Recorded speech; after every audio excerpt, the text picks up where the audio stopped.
ದಿನ ಗಣೇಶ ಚತುರ್ಥಿ ಹಬ್ಬ. ಕೈಲಾಸ ಇಡೀ ಗಣೇಶ ಚತುರ್ಥಿ ಹಬ್ಬಕ್ಕೆ ಏರ್ಪಾಡುಗಳು ನಡೀತಿತ್ತು. ದೇವಿ ಪಾರ್ವತಿ ಗಣೇಶನಿಗೆ ತುಂಬಾನು ಇಷ್ಟವಾದ ಎಲ್ಲಾ ತರದ ತಿಂಡಿಗಳನ್ನ ಮಾಡ್ತಾ ಇದ್ರು. ಅದರಲ್ಲೂ ಮುಖ್ಯವಾಗಿ ಗಣೇಶನಿಗೆ ತುಂಬಾನು ಇಷ್ಟವಾದ ಲಡ್ಡುಗಳನ್ನ ಸಾವಿರ ಗಟ್ಲೆ ಮಾಡ್ತಾ ಇದ್ರು. ದೇವಿ ಪಾರ್ವತಿ ಲಡ್ಡು ಮಾಡ್ತಾ ಇದ್ದಾಗ ಆ ಸುವಾಸನೆ ಕೈಲಾಸದಲ್ಲಿ ಇಡೀ ಹರಡ್ತಾ ಇತ್ತು. ಬಾ ವಿನಾಯಕ, ಬಾ, ಇವತ್ತು ನಿನ್ನ ಹುಟ್ಟು ಹಬ್ಬ. ಅದಕ್ಕೋಸ್ಕರ ನಾನು ಸಿಹಿ ತಿಂಡಿಯನ್ನು ಮಾಡಿದ್ದೀನಿ. ಅದರಲ್ಲೂ ಈ ಲಡ್ಡು ನೋಡು, ತುಂಬಾ ರುಚಿಕರವಾಗಿದೆ. ನಿನಗೋಸ್ಕರ ತುಪ್ಪ ಬೆಣ್ಣೆ ಎಲ್ಲ ಮಾಡಿ ಹಾಕಿದ್ದೀನಿ. ತುಂಬಾ ಚೆನ್ನಾಗಿದೆ. ಅಮ್ಮ, ನೀನು ಮಾಡಿದ ಲಡ್ಡಿನ ವಾಸನೆಯಿಂದ ನನ್ನ ಹೊಟ್ಟೆ ತುಂಬಿತು. ಇವತ್ತು ನೀವು ಮಾಡಿರುವ ಲಡ್ಡನ್ನು ನಾನು ಪೂರ್ತಿಯಾಗಿ ತಿನ್ನುತ್ತೀನಿ. ದೇವಿ, ಅವನ ಹಸಿವಿನ ಬಗ್ಗೆ ನಿನಗೆ ಗೊತ್ತು ತಾನೆ? ನೀನು ಮಾಡಿದ ಇಷ್ಟೊಂದು ಲಡ್ಡು ಅವನಿಗೆ ಒಂದು ಹೊತ್ತಿಗೆ ಸರಿಯಾಗುತ್ತೆ. ಅವನ ಹೊಟ್ಟೆ ತುಂಬ ದೊಡ್ಡದು. ತಂದೆಯೇ, ನೀವು ನನ್ನ ತಮಾಷೆ ಮಾಡುತ್ತಿದ್ದೀರಾ. ನನ್ನ ಹೊಟ್ಟೆ ದೊಡ್ಡದಲ್ಲ. ನಾನು ಈ ಲೋಕದಲ್ಲಿ ಇರುವುದರಿಂದ ಹಾಗೆ ಕಾಣಿಸುತ್ತಿದೆ. ಸ್ವಾಮಿ, ನನ್ನ ಮಗನಿಗೆ ಏನು ಹೇಳಬೇಡಿ.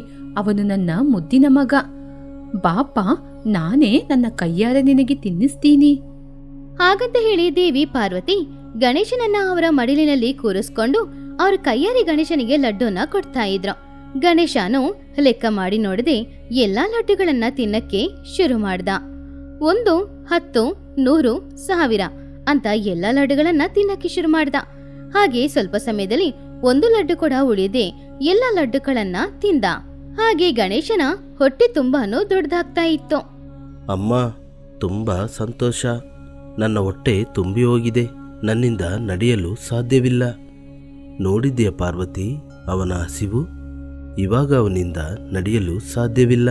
ಅವನನ್ನು ಯಾರಾದರೂ ಎತ್ತಿಕೊಳ್ಳಬೇಕು. ಇಲ್ಲ ತಂದೆಯೇ, ನಾನು ನಡಿತೀನಿ. ನನ್ನ ಮಿತ್ರ ಮೂಷಿಕ ಇದ್ದಾನಲ್ವಾ, ಅವನಿಂದ ನಾನು 3 ಲೋಕವನ್ನು ಸುತ್ತಿ ಬರುತ್ತೀನಿ. ಆ ದಿನ ಹುಣ್ಣಿಮೆ. ಆಕಾಶದಲ್ಲಿ ಚಂದ್ರ ಅವನ ಸಂಪೂರ್ಣವಾದ ಬೆಳಕಿನೊಂದಿಗೆ ಬೆಳ್ಳಿ ತಟ್ಟೆ ತರ ಹೊಳಿತಾ ಇದ್ದ. ಕೈಲಾಸ ಇಡೀ ಅವನ ಬೆಳಕೇ ಇತ್ತು. ಈ ಕಡೆ ಗಣೇಶ ಆಹಾರ ಜೀರ್ಣ ಆಗೋದಕ್ಕೋಸ್ಕರ ತನ್ನ ಸ್ನೇಹಿತನಾದ ಮೂಷಿಕನ ಮೇಲೆ ಕೂತ್ಕೊಂಡು ಅವನು ಸುಮ್ನೆ ಹೋಗ್ತಾ ಇದ್ದ. ಸ್ವಾಮಿ, ಸ್ವಲ್ಪ ನಿಧಾನವಾಗಿ ನಡೀತೀನಿ. ಇವತ್ತು ನೀವು ತುಂಬಾನೇ ಭಾರವಾಗಿದ್ದೀರಾ. ಹೊಟ್ಟೆ ತುಂಬ ಊಟ ಮಾಡಿ ನಿಮ್ಮ ಹೊಟ್ಟೆ ನನ್ನ ಬೆನ್ನಿಗೆ ತಡಿತಾ ಇದೆ. ಅದೆಲ್ಲ ಪರವಾಗಿಲ್ಲ ಮಿತ್ರ. ಇವತ್ತು ಹಬ್ಬ ಅಲ್ವಾ, ಅದಕ್ಕೇನೆ ಸ್ವಲ್ಪ ಜಾಸ್ತಿ ತಿಂದ್ಬಿಟ್ಟೆ. ನೀನು ನನ್ನ ಭಾರವನ್ನಲ್ಲ, ನನ್ನ ಪ್ರೀತಿನ ಹೊರ್ತಾ ಇದ್ದೀಯ. ನಿನಗೆ ಪುಣ್ಯ ಸಿಗುತ್ತೆ. ಸ್ವಾಮಿ, ಅದು ಸರಿ. ಆದ್ರೆ ನನಗೆ ದಾರಿ ಸರಿಯಾಗಿ ಕಾಣದೆ ನಡೆಯಲು ಸಾಧ್ಯವಾಗ್ತಾ ಇಲ್ಲ.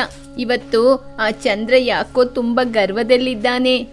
ಹೌದು, ಅವನಿಗೆ ಅವನ ಸೌಂದರ್ಯ, ಅವನ ಬೆಳಕು ಗರ್ವವನ್ನು ತಂದಿದೆ. ಆ ಗರ್ವ ಒಳ್ಳೆದಲ್ಲ, ಯಾವಾಗಿದ್ರೂ ಕೆಟ್ಟದ್ದೇ. ಗಣೇಶ ಹಾಗೂ ಮೂಷಿಕ ಇಬ್ರು ಆ ರೀತಿ ಮಾತಾಡ್ಕೊಂಡು ಹೋಗ್ತಾ ಇದ್ದಾಗ ಇದ್ದಕ್ಕಿದ್ದಂತೆ ದಾರಿಯಲ್ಲಿ ಒಂದು ಹಾವು ಬಂತು.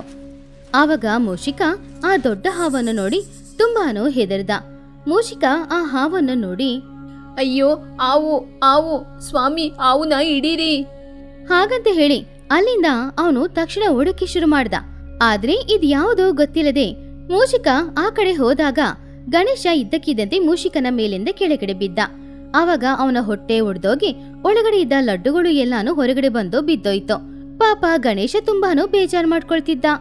ಅಯ್ಯೋ, ನನ್ನ ಲಡ್ಡೆಲ್ಲ ಕೆಳಗೆ ಬಿದ್ದೋಯ್ತು. ನನ್ನ ಹೊಟ್ಟೆ ಒಡೆದೋಯ್ತು. ಎಷ್ಟೊಂದು ಅವಮಾನವಾಗಿದೆ. ಹಾಗೆ ಗಣೇಶನಿಗೆ ಆ ನೋವಿಗಿಂತ ಅವಮಾನನೇ ತುಂಬಾನು ಹೆಚ್ಚಾಗ್ತಾ ಇತ್ತು. ಆದ್ರಿಂದ ತಕ್ಷಣ ಕೆಳಗಡೆ ಬಿದ್ದಿರುವ ಲಡ್ಡುಗಳನ್ನೆಲ್ಲ ಒಂದು ಚೀಲದಲ್ಲಿ ತೆಗೆದು ಹಾಕೊಂಡ. ಹಾಗೇನೆ ಅಲ್ಲೇ ಇದ್ದ ಹಾವನ್ನ ತೆಗೆದು ಅವನ ಹೊಟ್ಟೆಗೆ ಒಂದು ಹಗ್ಗದ ತರ ಅದನ್ನ ಕಟ್ಕೊಂಡ. ಇಲ್ಲಿ ನಡೀತಾ ಇರುವ ಈ ಘಟನೆ ಎಲ್ಲವನ್ನ ಚಂದ್ರ ಆಕಾಶದಿಂದ ನೋಡಿ ತುಂಬಾನು ನಗಾಡ್ತಾ ಇದ್ದ. ಅವನಿಗೆ ಗಣೇಶ ಮೂಷಿಕ ವಾಹನದ ಮೇಲಿಂದ ಕೆಳಗಡೆ ಬಿದ್ದಿದ್ದು, ಲಡ್ಡುಗಳೆಲ್ಲ ಹೊಟ್ಟೆ ಒಡೆದೋಗಿ ಹೊರಗಡೆ ಬಂದಿದ್ದು, ಹಾವನ್ನ ಒಂದು ಹಗ್ಗದ ತರ ಹೊಟ್ಟೆಗೆ ಕಟ್ಕೊಂಡಿದ್ದು. ಇದೆಲ್ಲವನ್ನು ನೋಡಿದ ಚಂದ್ರನಿಂದ ನಗು ತಡ್ಕೊಳಕ್ಕಾಗ್ಲಿಲ್ಲ. ಆದ್ರಿಂದ ಅವನು ಜೋರಾಗಿ ನಗಾಡ್ತಾ ಇದ್ದ. ನೋಡಿ ನೋಡಿ, ಈ ಹೊಟ್ಟೆರಾಯನ ಹೊಟ್ಟೆಯನ್ನು ನೋಡಿ. ಲಡ್ಡನ್ನು ತಿಂದು ಇಲಿ ವಾಹನದಿಂದ ಕೆಳಗೆ ಬಿದ್ದ. ಹೊಟ್ಟೆ ಕೂಡ ಹೊಡೆದೋಯ್ತು. ಹಾವನ್ನು ಹೊಟ್ಟೆಗೆ ಕಟ್ಟಿಕೊಂಡಿದ್ದಾನೆ. ಹಾಗೆ ಚಂದ್ರ ನಗಾಡ್ತಾ ಇದ್ದಾಗ ಆ ನಗು ಕೈಲಾಸ ಇಡೀ ಪ್ರತಿಧ್ವನಿಸ್ತಾ ಇತ್ತು. ಅಲ್ಲಿಯವರೆಗೂ ಅವಮಾನ ಹಾಗೂ ತುಂಬಾನು ಚಿಂತೆಯಿಂದ ಇದ್ದ ಗಣೇಶನಿಗೆ ಕೋಪ ಬಂತು. ಕೋಪದಲ್ಲಿ ಗಣೇಶನ ಕಣ್ಣೆಲ್ಲ ಕೆಂಪಾಯಿತು. ಏ ಚಂದ್ರ, ನೀನು ಅಂದವಾಗಿದ್ದೀಯ ಅಂತ ನನ್ನನ್ನು ನೋಡಿ ನಗ್ತಾ ಇದ್ದೀಯಾ? ನನ್ನನ್ನು ನೋಡಿ ತಮಾಷೆ ಮಾಡುತ್ತಿದ್ದೀಯಾ? ಒಬ್ಬರು ಕಷ್ಟಪಡುವಾಗ ಸಹಾಯ ಮಾಡದೆ ಬಿಟ್ಟು ನೋಡಿ ನಗುವುದು ಸರಿಯಾ? ಸ್ವಾಮಿ, ಶಾಂತಿಯಾಗಿ, ಅವನು ತಿಳಿಯದೆ ತಪ್ಪು ಮಾಡಿದ್ದಾನೆ, ಅವನನ್ನು ಕ್ಷಮಿಸಿ. ಇಲ್ಲ ಗೆಳೆಯ, ಗರ್ವಕ್ಕೆ ಅಹಂಕಾರಕ್ಕೆ ಖಂಡಿತ ಶಿಕ್ಷೆ ಆಗಲೇಬೇಕು. ಯಾವ ಅಂದ ಬೆಳಕನ್ನು ನೋಡಿ ನೀನು ನಗುತ್ತಿದ್ದೀಯೋ ಆ ಅಂದ, ಆ ಬೆಳಕು ಇಂದಿನಿಂದ ನಿನಗೆ ಇಲ್ಲದಾಗುತ್ತೆ. ಇಂದಿನಿಂದ ನೀನು ಆಕಾಶದಲ್ಲಿ ಯಾರಿಗೂ ಕಾಣದೆ ಕಪ್ಪಾಗಿರುತ್ತೀಯ. ಅದು ಮಾತ್ರವಲ್ಲ, ಈ ದಿನ ಮತ್ತು ವಿನಾಯಕನ ಚೌತಿ ದಿನ ನಿನ್ನನ್ನು ಯಾರೆಲ್ಲ ನೋಡ್ತಾರೋ ಅವರಿಗೆ ಅಪವಾದ ಕಷ್ಟಗಳು ಬಂದೇ ಬರುತ್ತೆ. ಇದು ಖಂಡಿತವಾಗಿ ನಡೆಯಬೇಕು. ಹಾಗಂತ ಗಣೇಶ ಶಾಪ ಕೊಟ್ಟ ತಕ್ಷಣ ಬೆಳಗ್ತಾ ಇದ್ದ ಚಂದ್ರ ಇದ್ದಕ್ಕಿದ್ದಂತೆ ಕಪ್ಪಾದ. ಹಾಗೆ ಚಂದ್ರ ಕಪ್ಪಾಗಿ ಅಲ್ಲಿಂದ ಮಾಯವಾದ. ಇವಾಗ ಪ್ರಪಂಚನೇ ಕತ್ತಲ್ಲಿ ಮುಳುಗೋಗಿತ್ತು.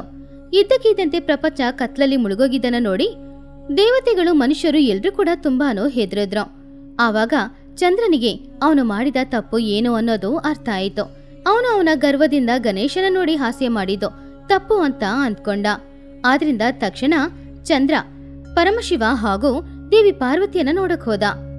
ಜಗನ್ಮಾತೆ ಮಹಾದೇವ, ನನ್ನನ್ನು ಕ್ಷಮಿಸಿ. ನಾನು ಅಹಂಕಾರದಿಂದ ಅಜ್ಞಾನದಿಂದ ನಿಮ್ಮ ಮಗನನ್ನು ನೋಡಿ ನಗುತ್ತಾ ಇದ್ದೆ. ದಯವಿಟ್ಟು ವಿನಾಯಕನನ್ನು ನನಗೆ ಶಾಪ ವಿಮೋಚನೆ ಕೊಡಲು ಹೇಳಿ. ನಾನು ಇಲ್ಲದಿದ್ರೆ ಈ ಲೋಕ ಕತ್ತಲಲ್ಲಿ ಮುಳುಗಿ ಹೋಗುತ್ತೆ. ಚಂದ್ರ, ನೀನು ತುಂಬಾ ದೊಡ್ಡ ತಪ್ಪು ಮಾಡಿದ್ದೀಯ. ನನ್ನ ಮಗನ ಮನಸ್ಸನ್ನು ನೋಯಿಸಿದ್ದೀಯ. ಈ ಶಾಪದಿಂದ ನಿನ್ನನ್ನು ಯಾರಿಂದಲೂ ಕಾಪಾಡಲು ಸಾಧ್ಯವಿಲ್ಲ. ಶಿವಯ್ಯ, ದೇವಿ ಪಾರ್ವತಿ ಇಬ್ರು ಗಣೇಶನನ್ನ ಅಲ್ಲಿಗೆ ಬರಕ್ ಕೇಳಿದ್ರು. ಗಣೇಶನಿಗೆ ಇನ್ನೂ ಕೋಪ ಸ್ವಲ್ಪ ಕೂಡ ಕಡಿಮೆ ಆಗ್ಲಿಲ್ಲ. ಕುಮಾರ, ನಿನ್ನ ಕೋಪ ಅರ್ಥವಾಗಿದೆ. ಕ್ಷಮಿಸುವುದು ದೊಡ್ಡ ಗುಣ. ಚಂದ್ರ ಅವನ ತಪ್ಪನ್ನು ಅರಿತಿದ್ದಾನೆ. ಶಾಪವನ್ನು ಸಂಪೂರ್ಣವಾಗಿ ಹಿಂಪಡೆಯದಿದ್ದರೂ ಶಾಪದಲ್ಲಿ ಸ್ವಲ್ಪ ಬದಲಾವಣೆ ಮಾಡು. ಚಂದಿರ ಗಣೇಶನ ಹತ್ತಿರ ಕೈ ಮುಗ್ದು ಅವನು ಮಾಡಿದ ತಪ್ಪಿಗೆ ಕ್ಷಮಾಪಣೆ ಕೇಳಿ ಪಾದಗಳಲ್ಲಿ ಬಿದ್ದ. ಆದ್ರಿಂದ ಗಣೇಶನ ಕೋಪ ಸ್ವಲ್ಪ ಕಡಿಮೆಯಾಯಿತು. ನನ್ನ ಕೋಪವನ್ನು ನಾನು ಹಿಂಪಡೆಯುವುದಿಲ್ಲ, ಅದರಲ್ಲಿ ಸ್ವಲ್ಪ ಬದಲಾವಣೆ ಮಾಡುತ್ತೇನೆ. ನೀನು ಯಾವಾಗಲೂ ಕಪ್ಪಾಗಿರುವುದಿಲ್ಲ.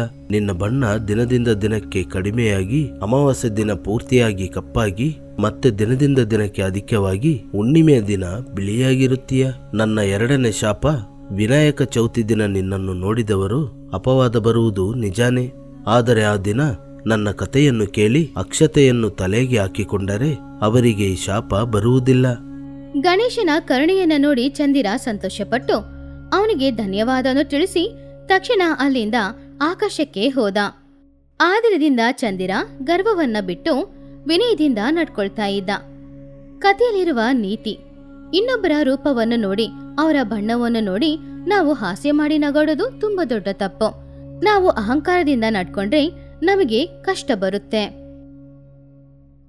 ಇವತ್ತು ಗಣೇಶ ಚತುರ್ಥಿ ಹಬ್ಬ ಅನ್ನೋದ್ರಿಂದ ಗಣೇಶ ಭೂಲೋಕಕ್ಕೆ ಹೋಗಿ ತನ್ನ ಭಕ್ತರನ್ನ ಆಶೀರ್ವಾದ ಮಾಡೋದಕ್ಕೋಸ್ಕರ ಮೂಷಿಕ ವಾಹನನ ಜೊತೆ ಹೊರಟ. ಅಣ್ಣ, ಹುಟ್ಟು ಹಬ್ಬದ ಶುಭಾಶಯಗಳು. ಏನಣ್ಣ, ಇವತ್ತು ನೋಡಕ್ಕೆ ತುಂಬಾನು ಅಂದವಾಗಿದ್ದೀರಾ, ಹಾಗೇನೆ ತುಂಬಾನು ಸಂತೋಷವಾಗಿದ್ದೀರಾ. ಏನ್ ವಿಷಯ? ಮೊದಲು ನಿನಗೆ ಧನ್ಯವಾದ ಕಾರ್ತಿಕೇಯ. ಇವತ್ತು ಗಣೇಶ ಚತುರ್ಥಿ ಅಲ್ವಾ, ಆದ್ರಿಂದ ನಾನು ಭೂಲೋಕಕ್ಕೆ ಹೋಗ್ಬೇಕು. ನನ್ನ ಭಕ್ತರುಗಳಿಗೆ ದರ್ಶನವನ್ನ ಕೊಡ್ಬೇಕು. ನಾನು ಭೂಲೋಕಕ್ಕೆ ಹೋಗಿ ಅವರ ಪೂಜೆಗಳನ್ನ ನೋಡಿ ಅವರು ಕೊಡುವ ನೈವೇದ್ಯವನ್ನ ತಿಂದು ಅವರನ್ನ ಆಶೀರ್ವಾದ ಮಾಡಿ ಬರ್ಬೇಕು. ಹೌದಾ?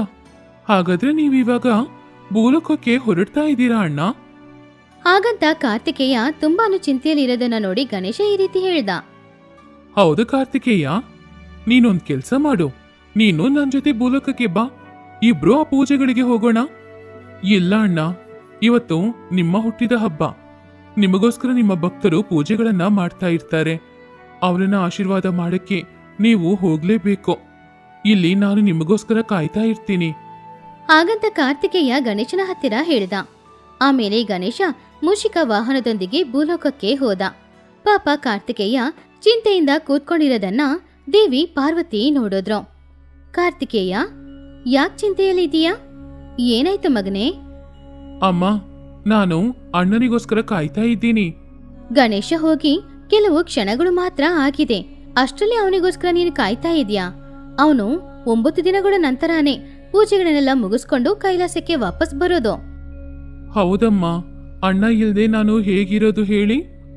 ಒಂದೊಂದು ಹುಟ್ಟು ಹಬ್ಬದ ದಿನಾನು ಅಣ್ಣಯ್ಯನ ಜೊತೆ ನಾನಿರ್ಬೇಕು ಅಂತ ಯಾವಾಗ್ಲೂ ಆಸೆ ಪಡ್ತಾ ಇರ್ತೀನಿ. ಆದ್ರೆ ಅಣ್ಣಯ್ಯ ಭೂಲೋಕಕ್ಕೆ ಹೋಗ್ಬಿಡ್ತಾರೆ. ನನ್ನ ಆಸೆ ಯಾವಾಗ್ಲೂ ಆಸೆಯಾಗಿನೇ ಉಳಿದಿದೆ. ಭೂಲೋಕವಾಸಿಗಳು ಎಲ್ಲರೂ 1 ವರ್ಷದ ತನಕ ನಿಮ್ಮ ಅಣ್ಣನಿಗೋಸ್ಕರ ಕಾಯ್ತಾ ಇದ್ದಾರೆ. ಹಾಗಿರುವಾಗ ಅವರನ್ನ ಆಶೀರ್ವಾದ ಮಾಡಕ್ಕೆ ಗಣೇಶ ಹೋಗ್ಲೇಬೇಕು ತಾನೆ?